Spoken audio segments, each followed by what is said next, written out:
Bienvenidos amigos caminantes a este su programa El Camino. Estamos acá como lo habíamos prometido desde el corregimiento de Fraguas, más conocido como Machuca, un corregimiento bastante conocido a nivel nacional, un corregimiento ya con la nueva vía súper cerquita de Remedios Segovia. En cuestión de 20-25 minutos ya estamos compartiendo con la bella gente de Fraguas, con lugares maravillosos para venir a compartir, a disfrutar, unos charcos maravillosos para compartir en familia. Y aquí estamos, como lo habíamos prometido, con el padre Sergio Incapié. Nos acompaña esta tarde. Nos vamos a reunir para hablar del dogma de María siempre virgen. Padre, muy buenas tardes. Roberto y todos los que se conectan con nosotros en esta tarde tengan un cordial saludo en esta oportunidad, saludándonos desde esta nuestra parroquia en Fraguas, Machuca.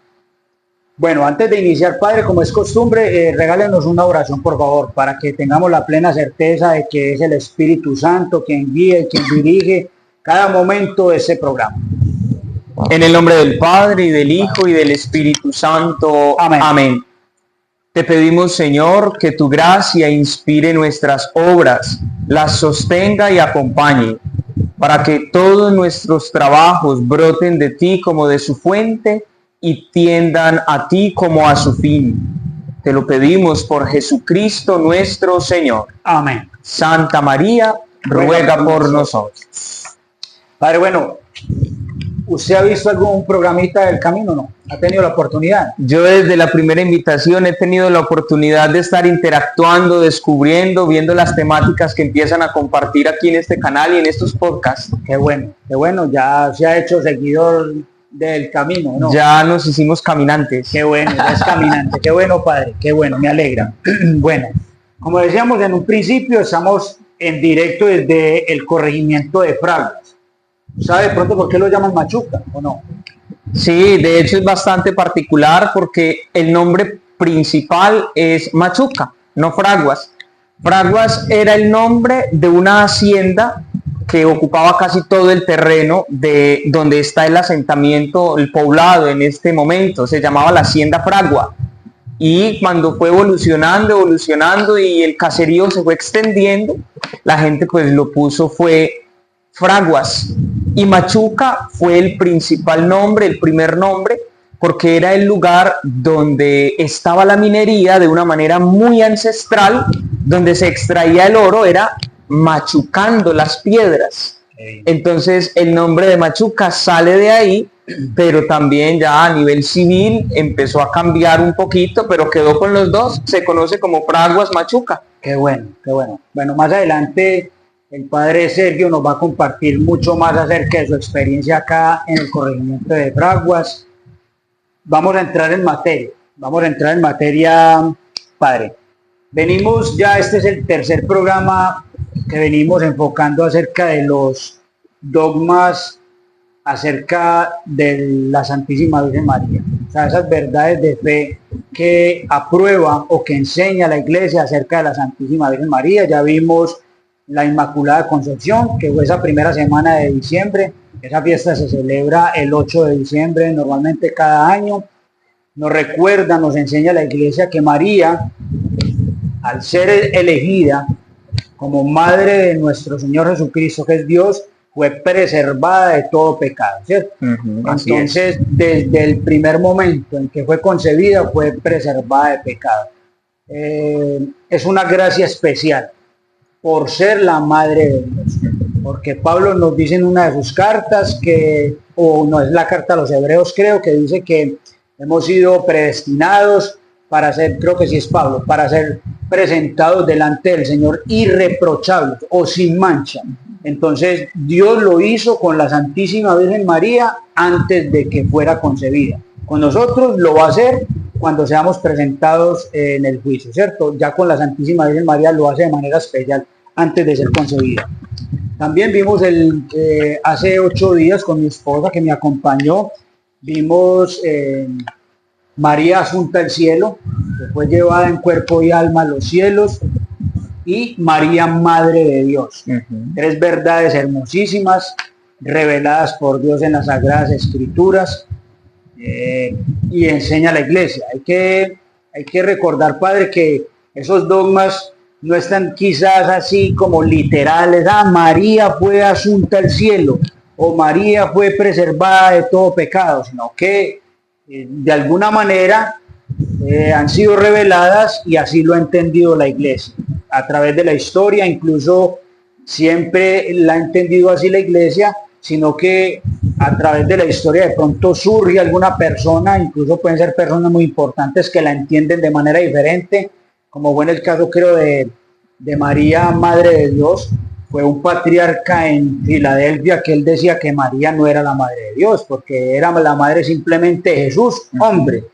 Creo que, no recuerdo el nombre, y tuvo que haber el Papa era San Cirilo, y era San Irineo. Tocó salir en defensa porque era una herejía, y a partir de ese momento en un concilio, que no recuerdo ahora tampoco, pero eso ya lo vimos hace 8 días, se decretó esa verdad, ese dogma de que María es la Madre de Dios, pero era una verdad pues que enseñaba la iglesia, o que ya se creía antes. Hoy vamos a ver María siempre virgen. Es una verdad de fe, Padre, en la cual lastimosamente tropiezan muchos, católicos y no católicos, ¿cierto? Claro. Y desde lo personal, Padre, cuando yo fui estudiando, investigando acerca de algunos dogmas de la iglesia, me costó el de la Asunción de la Virgen. Pero es que ¿dónde dice en la Biblia que la Virgen fue asunta al cielo? Y hay un sacerdote que para mí es demasiado prodigioso y entiende muy bien las Sagradas Escrituras, y es el Padre Luis Toro, y viendo algunos videos de él logré entender muy bien el dogma de la Asunción de la Virgen. Entonces, el de María siempre virgen, lastimosamente algunos, vuelvo y le repito, tanto católicos como no católicos tropiezan porque hay textos, por ejemplo, que dice que los hermanos de Jesús. Claro. Entonces ya el enemigo de la iglesia, el enemigo de María, inmediatamente vio los hijos de María, y en ningún texto de ninguna Biblia, en ninguna traducción, dice que María tuvo más hijos. Entonces, con esta introducción algo larga, Padre, ¿por qué la iglesia enseña que María fue siempre virgen, antes, durante y después del parto? Esa es la claridad esencial de este dogma de fe. María siempre virgen, antes, durante y después. Esa claridad siempre tiene que estar para que nosotros no reduzcamos el dogma solamente al plano físico, porque generalmente cuando hablamos de virginidad pensamos inmediatamente solo en el plano físico. Y yo quiero que hoy, a través de este programa, nosotros logremos también como abrir un poquito nuestra mentalidad y decir, hombre, sí, hay que ir y leer la Sagrada Escritura, pero no nos podemos quedar diciendo es que en la Biblia dice, o es que en la Biblia no dice, porque ya, Roberto, lo acabas de decir, hay muchas cosas que no están en la Sagrada Escritura, pero que desde la sagrada tradición con los padres de la iglesia es que hemos tenido esas certezas morales, esas certezas espirituales de que así nos lo revela Dios con su Santo Espíritu. ¿Cómo? En la doctrina de los padres de la iglesia, en el magisterio escrito y vivo de la iglesia. Yo quiero que para empezar el desarrollo de esta temática en este dogma, iluminarlo desde un texto bíblico concretamente, y les quiero proponer el Evangelio de San Lucas en el capítulo 1, los versículos 26 a 38. ¿Cuál es? El que tantas veces hemos escuchado, y es la anunciación, porque esa es la base para nosotros hablar de María siempre virgen.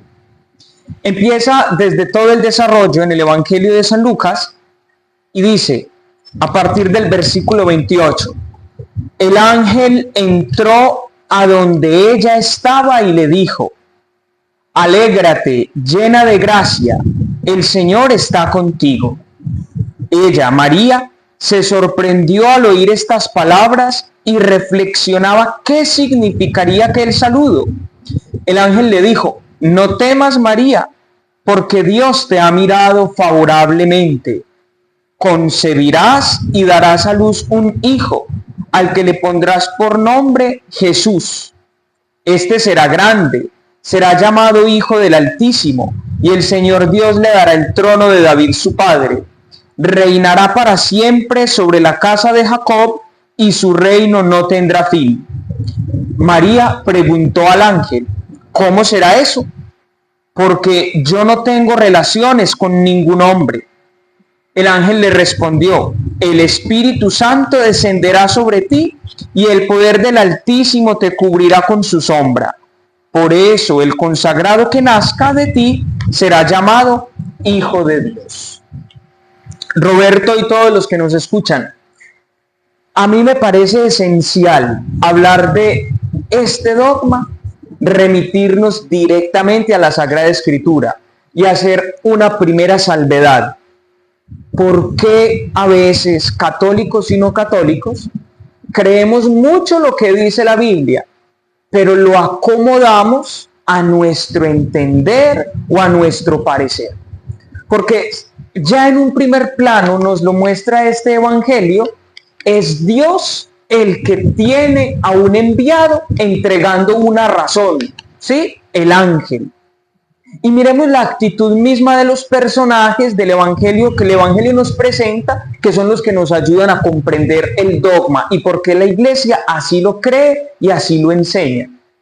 María, sabemos ya en el contexto de este texto, está comprometida para casarse con José, quien va a ser su esposo. Pero ella misma reconoce: pero yo no he estado con ningún hombre, yo no conozco varón, como dicen otras traducciones de la Sagrada Escritura. Y aún así, la Virgen no se cierra, no hay una negativa, sino que pide una explicación. ¿Cómo va a ser eso? Que miren que es el mismo tema con Zacarías cuando iban a ser Juan el Bautista. Con la diferencia de que Zacarías se niega completamente. Él duda, no acepta que sea así inmediatamente. Él duda de lo que va a pasar mientras que María duda del cómo. María no duda, sino que pide una explicación de cómo y va a cómo pasar. va a ser. ¿Cómo va a pasar? ¿Cierto? Correcto. ¿Cómo va a ser? Porque después de la explicación la Virgen inmediatamente dice: bueno, hágase en mí. Hágase en mí. Entonces, qué bueno mostrarnos otra vez y dejarnos ilustrar, porque fue Dios quien la eligió, que es de los temas que ya trataron, ¿sí? ¿Por qué la Inmaculada Concepción? ¿Por qué es Madre de Dios? No porque ella se autoproclamara, sino porque es Dios quien la elige para Madre de Dios. Por eso el ángel se acerca y es quien le dice a la Santísima Virgen María: eres la elegida. ¿Cómo va a ser? Esa nos ayuda a tener esa primera claridad que decíamos: María, antes, durante y después. Hagamos ese desarrollo en esas tres realidades que nos presenta el dogma. La virginidad antes. Ya tenemos la certeza, y la Sagrada Escritura bíblicamente lo encontramos, que la misma Santísima Virgen dice: ¿cómo? ¿Cierto? No conozco varón. A mí me gusta mucho esta traducción de la Biblia que yo siempre utilizo, que es la versión latinoamericana, muy para nuestra manera de hablar. Y ustedes escuchaban que decía María preguntó: ¿cómo será esto? Porque yo no tengo relaciones con ningún hombre. Así, clarito para nosotros, ¿sí? Para que no quede espacio a la duda en nuestro lenguaje. Esa certeza de que María es virgen antes ya nos la entrega el Evangelio de San Lucas, cuando ella misma le pregunta al ángel: ¿cómo va a pasar si ella, comprometida para casarse, todavía no ha estado carnalmente con su esposo, que es José? Entonces, qué bueno nosotros, ante esa realidad del dogma de la virginidad antes, ¿sí?, de María, el antes, el durante y el después, dejarnos iluminar primeramente por esa misma respuesta de la Virgen. No entiende no sabe qué va a pasar, no conoce varón, pero se deja explicar. ¿Cómo va a ser esto? Y ahí el ángel, escuchábamos, le dice, es que el Espíritu Santo descenderá, llegará sobre ti, y por eso el que va a nacer se va a llamar Hijo de Dios. Por eso es bastante importante en este dogma reconocer el antes, porque Él es el que nos ayuda a descubrir esa humanidad de Jesús. Jesús que se encarna por obra del Espíritu Santo y que necesitó de nuestra humanidad la participación de la Santísima Virgen María. No necesitó participación de varón, porque es el regalo que se está dando Dios, es el Hijo de Dios. Y la participación humana de Jesús se la comparte la Santísima Virgen María. Muy bien. Entonces ya tenemos la certeza de que María es virgen antes del parto. Antes del parto. Ahí no queda ninguna duda. No debe quedar duda, porque la misma, si nos fuésemos a pegar de es que la Biblia dice, ya tenemos la respuesta. La respuesta ¿cierto? está ahí. La Clarita. respuesta estaría ahí, clara y abierta, porque no está solamente en el Evangelio de San Lucas, sino que lo reconocemos como en los evangelios sinópticos, Mateo, Marcos y Lucas, está esa realidad expresa. Cada uno de los evangelistas nos ayuda a comprenderla. Virgen antes del parto, ¿sí?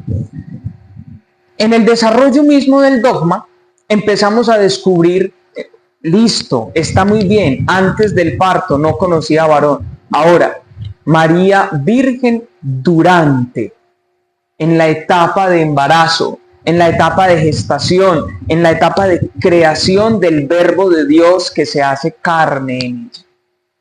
Nosotros en nuestra diócesis de Santa Rosa de Osos y en nuestro seminario donde yo fui formado, tuvimos la gracia de tener un don de Dios, de tener un gran teólogo como profesor, el padre Filadelfo Lopera Echeverri, un gran hombre, ya goza del reino eterno, pero que nos dejó su legado en una explicación exquisita del catecismo de la Iglesia Católica.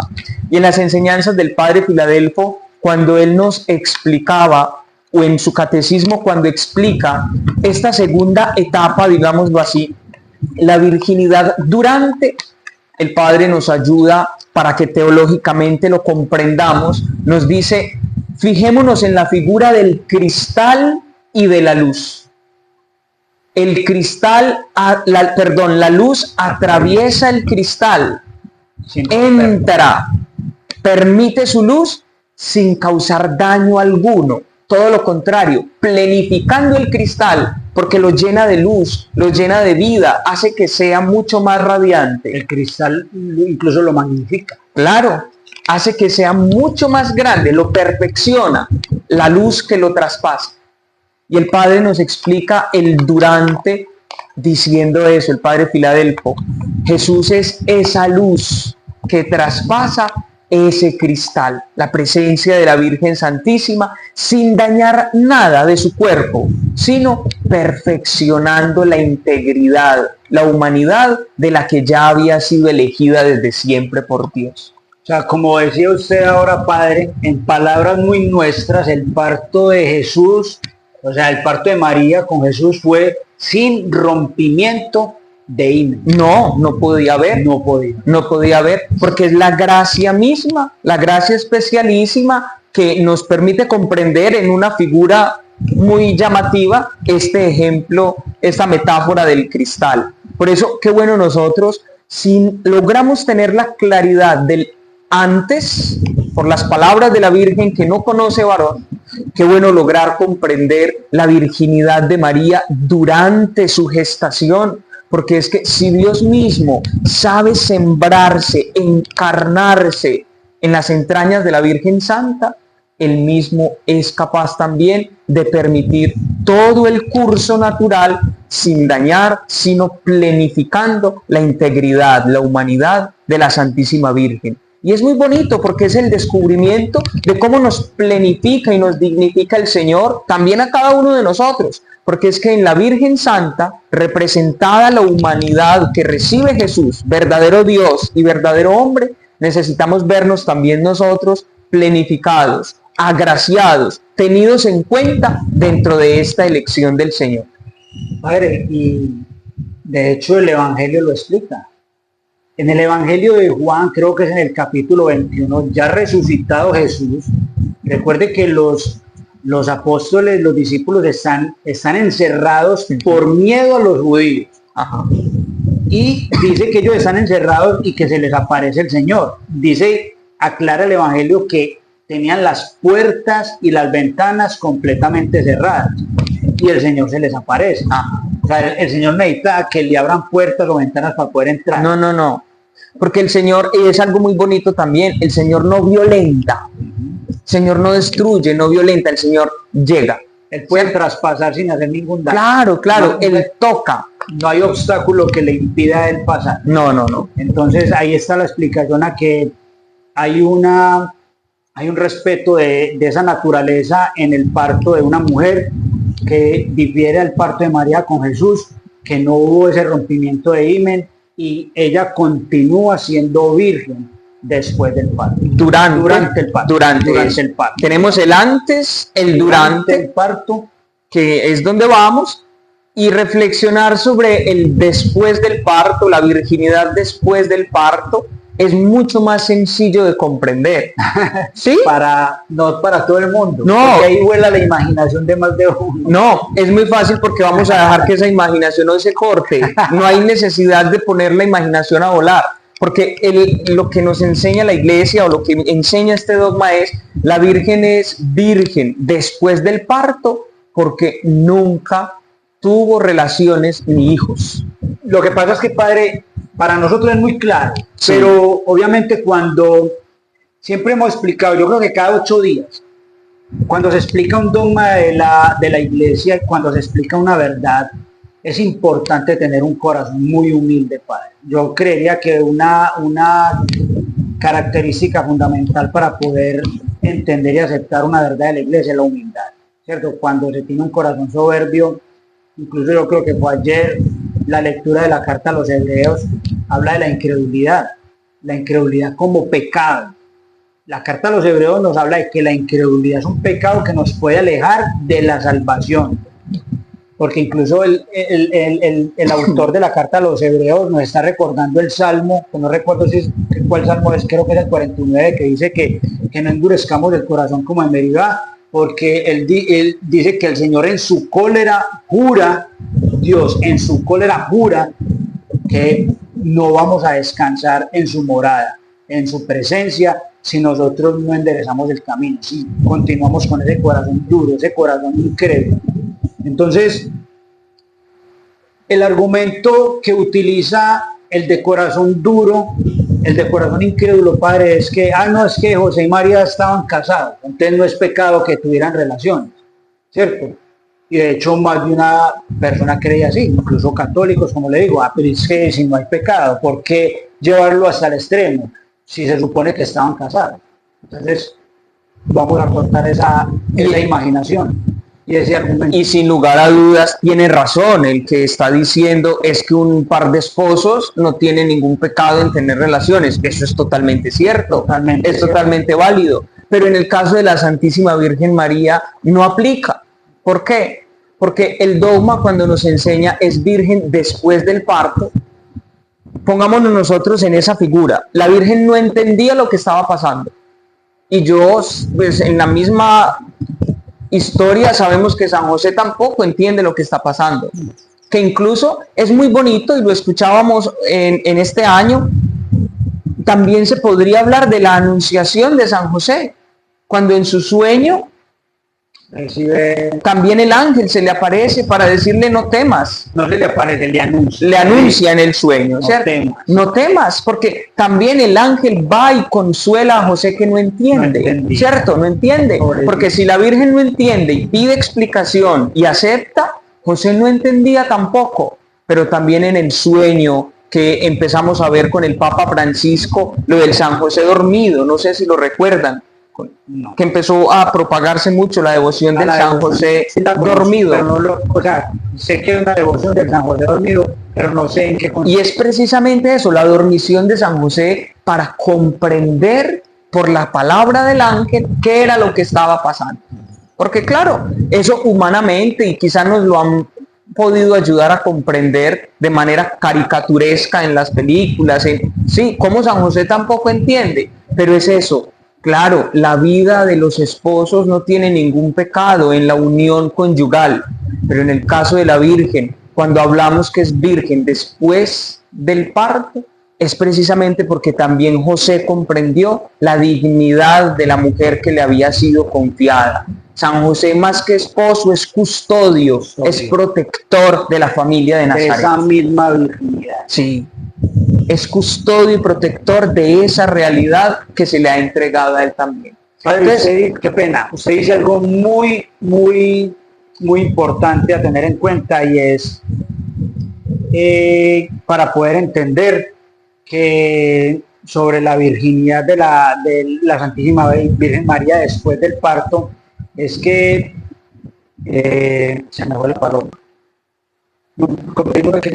De pronto, yo creo más o menos, y en algún diálogo que pudimos haber tenido, cuando nos empiezan a hablar, es que María, es que en la Sagrada Escritura escuchamos los hermanos de Jesús, es que en la Sagrada Escritura podemos escuchar que Jesús es el primogénito, ¿sí o no?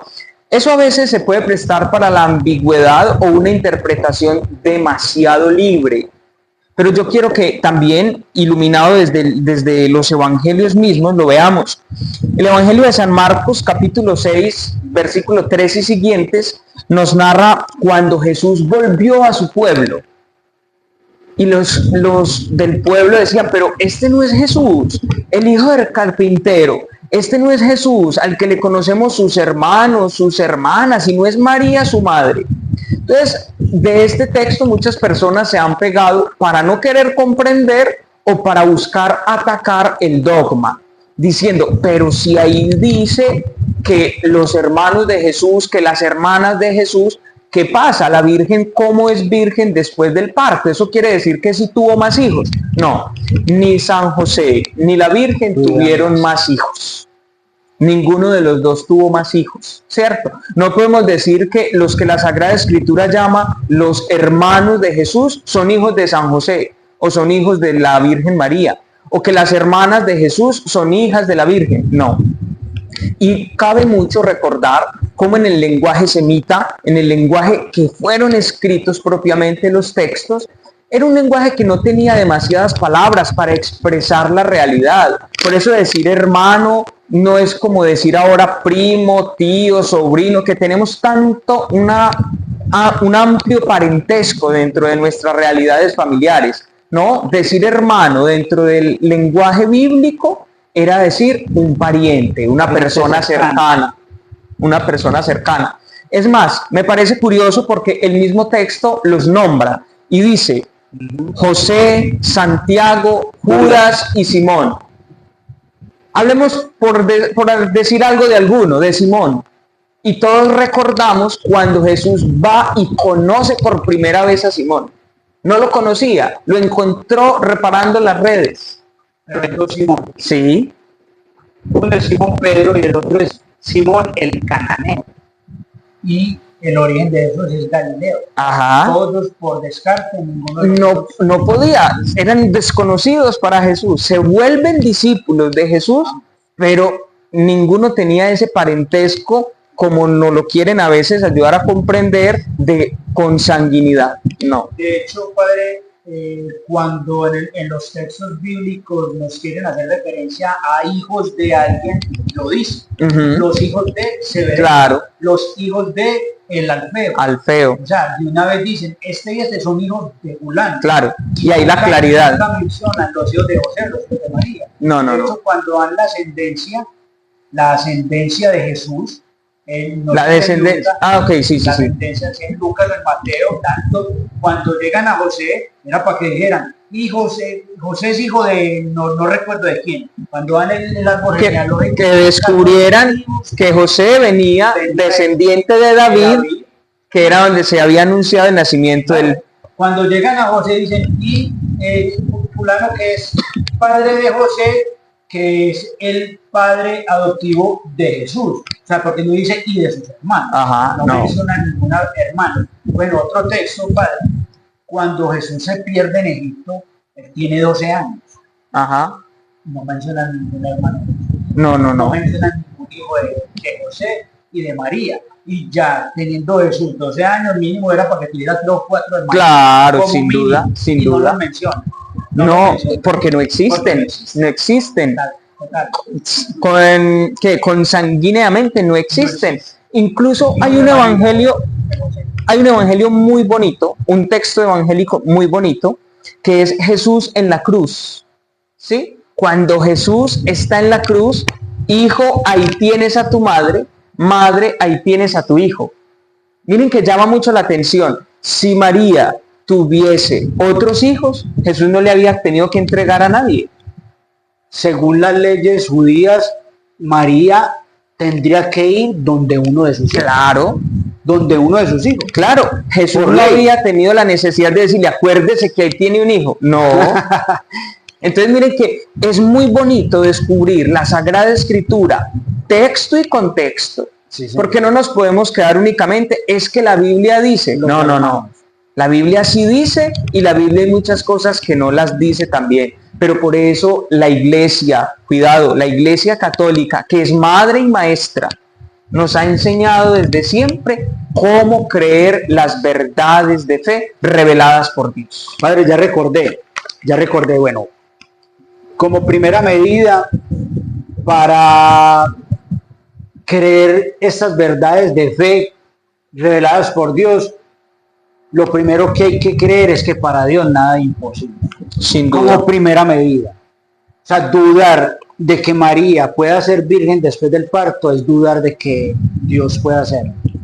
Y segundo, si la Biblia habla de hermanos, no necesariamente son los hijos, porque nunca menciona hijos de María No, no. e hijos de José. Y no lo son. Cuando hay que mirar el contexto, como lo dice usted, hay un texto también que es cuando María Magdalena va y visita la tumba del Señor. Ella se le ciñe, se le hace a los pies y él le dice, suéltame, que aún no he subido a mi Padre y vuestro Padre. Entonces él le da una orden a María Magdalena y le dice, ve y dile a mis hermanos. Si supuestamente Jesús hubiera tenido más hermanos, hijos de María, y María Magdalena hubiera obedecido, ella tendría que ir inmediatamente a avisarle a los hijos de María. Y ella dice el Evangelio que va y le avisa a los discípulos, a Pedro y a Juan, Claro. porque esos eran los hermanos de Jesús. Sí, sí, sí. ¿Cierto? Entonces, importante tener en cuenta eso, no textualizar pues de que porque habla de que son los hermanos de Jesús, necesariamente son hijos de María, porque María no tuvo más. No, no, no. Es la figura de hablar, de relacionarnos nosotros, de la hermandad que sí nos une en la fe, en el mismo cristianismo, de sentirnos nosotros mismos hermanos. Por supuesto que sí. Y también en la carta a los Corintios, creo que cuando Pablo está narrando, le está narrando a los Corintios el acontecimiento de la resurrección del Señor, dice que primero se le aparece a Silas, se le aparece a Cefas, o sea, a Pedro, y que después se le aparece a más de 500 hermanos juntos. Entonces, pues a quien se le mete en la cabeza de que María parió más de 500 veces. No, una mujer. Es en realidad sacar del ámbito literal lo que a veces leemos. Porque a mí a veces me causa cierta tristeza, es la palabra, que muchas cosas sí las asumimos a nivel literal, pero para atacar. Nos sirve lo literal para atacar, pero no nos sirve lo literal para vivir y testimoniar la fe. Entonces ese es el gancho que tenemos que empezar a utilizar y a cambiar la mentalidad nuestra. No utilicemos la Sagrada Escritura para dividir. Es que dice, no, si dice, empecémoslo a vivir, empecémoslo a anunciar, empecemos a testimoniar ese mensaje que el Señor nos ha regalado. Padre, y no solo se debe tener en cuenta las Sagradas Escrituras, hay que entender de historia y el contexto judío del momento. Sí, sí. Si tenemos en cuenta el contexto de la de la historia judía, de sus leyes, de sus costumbres. Vamos a decir algo que va a parecer muy fuerte para nuestros hermanos separados, pero María es la esposa, sí, pero del Espíritu Santo. Y José así lo entendió, porque, a ver, según las leyes judías, cuando el ángel, miren la importancia, el contexto, Dios manda al ángel a anunciarle mediante un sueño a José, a reclamarle a María como esposa y a Jesús como su hijo. ¿Qué tenía que hacer José? Hacerse a un lado, pero su misión, como lo dijo usted ahora, era custodiar a María y al hijo. Esa era la misión de José, ser el custodio de María, la madre de Dios, y de Jesús, el hijo de Dios. Pero José sabía que ese hijo no era de él. Ese hijo era de quién? De Dios. De Dios. Y entonces María pasaba a ser esposa de quién?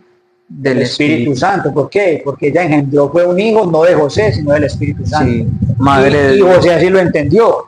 José así lo entendió. Por eso José también, como lo dijo usted ahora, él entendió la dignidad de María como madre de Dios y no la tocó.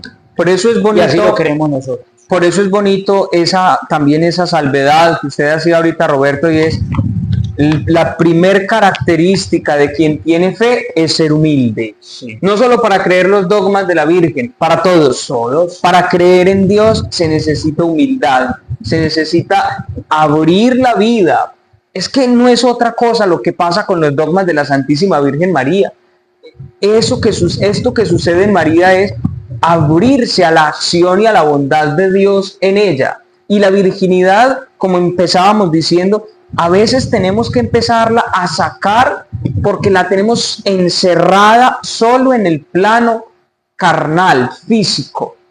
Y entender la virginidad de la Virgen también es empezar a abrirnos a decir, es que fue una entrega y una donación completa en alma y cuerpo para ser la madre de Dios. Es una virginidad de entrega, es una virginidad de servicio, es una virginidad de disponibilidad. Por eso es el hágase en mí como tú dices, hágase en mí según tu palabra. El sí, el fiat de María quiere decir la entrega total a la acción y a la voluntad de Dios.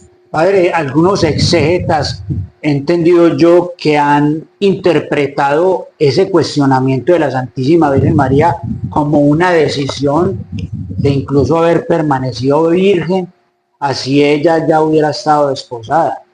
Porque pues si ella igual se iba a casar con José, pues dice, sí, yo voy a engendrar un hijo cuando me case con José y cuando tenga relaciones con él. Era de lógica. Claro. Como la lógica que le ponen los hermanos separados de que si eran esposos no iban a tener relaciones. No era de lógica entonces que ella iba a tener relaciones con José. Porque pregunta, ¿y cómo va a ser eso? Si yo no he tenido relación, no tengo relación. Si ella misma lo reconoce, que no ha pasado. Hay etcétera, hay expertos en la palabra de Dios que han estudiado e interpretan ese cuestionamiento de la Santísima Virgen María como una decisión de haber permanecido virgen para siempre, haber tomado esa determinación desde antes, que ella iba a permanecer virgen aún sabiendo que iba a ser desposada. Y tiene todo el sentido, porque es que es la madre de Dios, ¿cierto? Los dogmas, cada uno de los dogmas, cada dogma ayuda a entender el otro dogma. Sí, es que son encadenados, no son islas.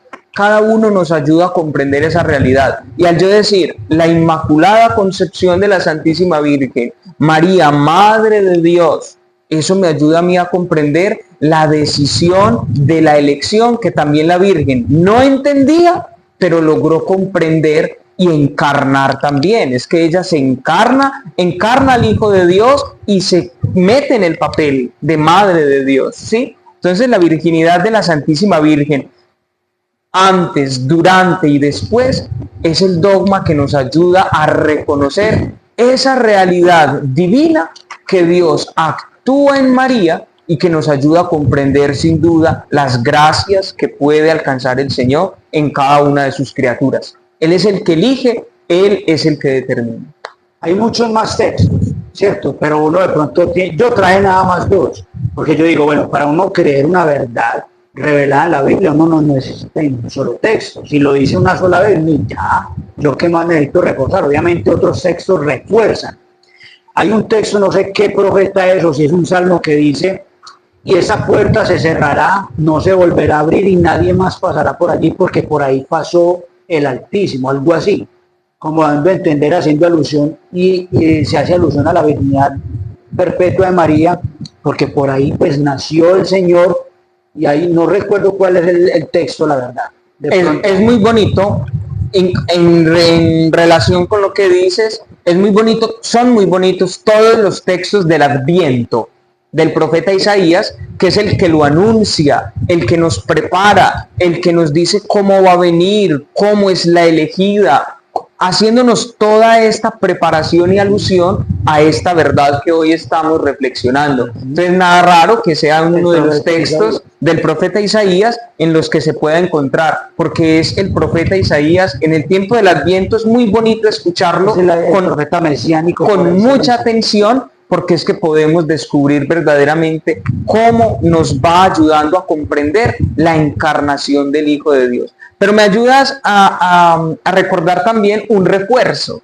Es que la Virgen no comprende, pide explicación y Dios nunca sabe dar poquito. Y miren que el ángel le refuerza a María cómo termine de creer. Le dice, si de pronto no cree, en palabras muy nuestras, vea, ahí está su prima Isabel. Y mire que todo hace parte del mismo anuncio, ¿sí? Para que la Virgen sea capaz de creer cuando ya ha creído y ha dicho, hágase en mí, según tu palabra.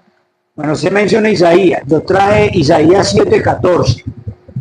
Es cuando el profeta le dice al rey Ahaz que pida una señal. Él dice, no la pido, no voy a tentar a Dios.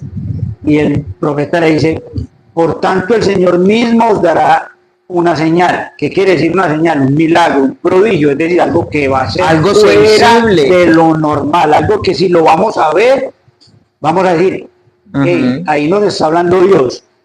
He aquí que la Virgen concebirá. O sea, ¿cuándo se ha visto que una Virgen conciba? Así es.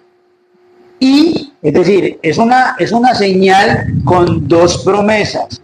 Que la Virgen concebirá y dará a luz. Ahí es donde decimos en el dogma que la Virgen es antes y después del parto. Y llamará a su nombre Emmanuel, que significa Dios con nosotros. Luego en Mateo 1, 22, 23, dice, todo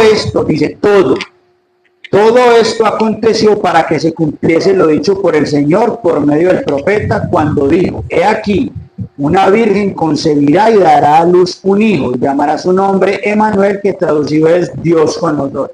Es decir, Mateo hace referencia a Isaías diciendo que todo se cumplió, claro. No se cumplió una parte.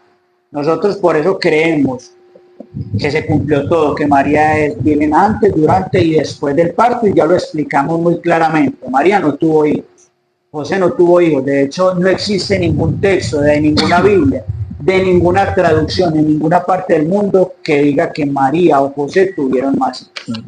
Así es. Este dogma de la virginidad perpetua de la Santísima Virgen lo debemos comprender y llevar siempre en nuestra mente, en nuestro corazón, con esa triple realidad del antes, durante y después del parto. Ese es el dogma de la virginidad. Bueno, padre, hasta aquí el tema del dogma de María siempre Virgen, pero entonces yo quisiera aprovechar que estamos por acá en el corregimiento de Fraguas o Machuca, visitándolo a usted, padre Sergio Hincapié. Cuéntenos un poquitico de su experiencia aquí en el corregimiento. Esto es una cuasi parroquia, expliquémosle a la gente qué es una cuasi parroquia, por qué es cuasi parroquia, qué planes, qué proyectos tiene, cómo la gente puede vincularse a esos planes, a esos proyectos que usted tiene.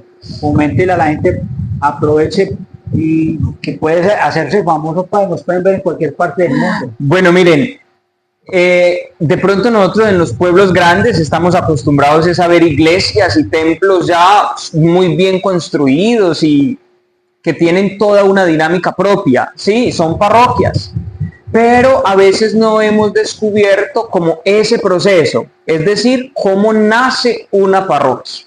Y la parroquia, para ser parroquia, tiene un proceso, un caminar también.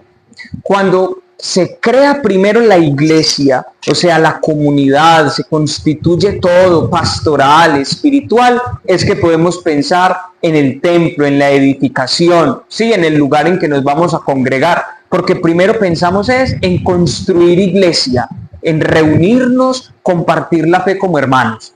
Entonces, el corregimiento de Fraguas es perteneciente al municipio de Segovia, no es un municipio, es un corregimiento en el que hay una gran cantidad de católicos y muchas denominaciones religiosas, sin lugar a dudas, pero que la primera presencia espiritual fue la Iglesia Católica y eso no se le puede robar al corregimiento. Por eso qué bueno que nosotros hemos seguido haciendo presencia, pero no ha nacido como parroquia todavía, porque va en ese caminar espiritual, pastoral y de fe para constituirse con todas las estructuras necesarias para ser una parroquia. Primero empieza como centro de animación pastoral, después pasa a ser cuasi parroquia, o sea, le falta poquito para convertirse en parroquia, pero entonces ya vamos teniendo un grupo de laicos numeroso, identificado, cristianos católicos que viven y testimonian su fe y viven sus sacramentos, celebraciones de la Eucaristía ya con mucha más frecuencia dentro del templo, en los sectores y veredas. Ya hay una sectorización, ya hay unas dimensiones establecidas. Por eso es que vamos teniendo esa oportunidad de decir, ya hay una cuasi parroquia que va con miras a ser parroquia. Y por supuesto, en todo proyecto que empieza a hacerse, hay mucho en el imaginario y hay mucho que ya se ha ido materializando. Por eso de los proyectos que Roberto nos habla, está todo ello. Poder constituir muy bien el templo, que sea digno, que sea decoroso, con todo su mobiliario de un buen altar, su sede, su ambón, sus imágenes que nos ayudan a la catequesis. En fin, todo lo que nosotros estamos acostumbrados a ver en una de las parroquias ya muy bien constituidas son los proyectos que empezamos a ejecutar en las parroquias que apenas están naciendo. Nos corresponde a mí en este caso como animador de la pastoral aquí, con todos los líderes en la parroquia, con todos los fieles laicos, con todos los amigos y compañeros sacerdotes cercanos, es que seguimos acompañando espiritualmente y pastoralmente cada una de nuestras comunidades. Por eso a mí me parece fundamental invitarlos a conocer Fraguas Machuca. Nuestra parroquia está patrocinada por la Santísima Virgen María en la advocación de la Virgen del Carmen. Y es muy bonito poder empezar a compartir la fe y qué bueno que muchos se acerquen y conozcan a Machuca. Conozcan la historia, conozcan los retos, los desafíos y las grandes oportunidades que hay dentro de este corregimiento. Es un corregimiento muy bonito. ¿Ha sido marcado por la violencia? Sí. Tiene una impronta muy propia por un suceso concreto ocurrido en el año 1998, pero que es muy digno de escuchar, muy digno de conocer y de entrar como en un campo sagrado a tocar suavemente a aquellas personas que de una manera resiliente han sabido salir adelante y mantenerse firmes en su fe, aun cuando han sido tan azotados, tan golpeados, tan marginados en muchas de las realidades espirituales, en muchas de sus realidades físicas, personales. Que bueno, yo los invito a que muchos se motiven y vengan a conocer este corregimiento. Es un tesoro que estaba escondido en todo este valle del río Pocuné. Ya no está escondido, ya ahorita con una gran autopista, un gran regalo de Dios que tenemos, estamos muy conectados con todos los municipios cercanos, con Segovia, Remedios, Zaragoza, con muchos más corregimientos a nuestro alrededor. Es una autopista maravillosa que está ayudando a que nuestro corregimiento sea conocido y que la fe de esta comunidad tan bonita que hay en Fraguas también sea conocida. Así, Roberto, que ustedes, los caminantes, todas las personas que pueden sintonizarnos, escucharnos, qué bueno que se acerquen un día de estos, que estén de paseo y vengan también a compartir la fe en esta comunidad de Fraguas Machuca. Claro que sí. De hecho, todo el interior del país obligatoriamente ya va a tener que pasar por acá para ir a la costa. A la costa atlántica. Y bueno, necesitamos es que organicen la entrada del pueblo, que falta organizar la entradita un poquitico, Sí, sí, sí. para que sea más fácil pues el acceso, pero de verdad que tiene lugares muy bonitos para conocer a los que les gusta bañarse en charcos bien bonitos, muy cristalinos, porque todavía los cuidan, a pesar de ser una zona casi que netamente minera. Tiene lugares muy bonitos donde todavía cuidan el agua. Hay espacios muy bonitos, Roberto, ahorita que está muy de moda el ecoturismo.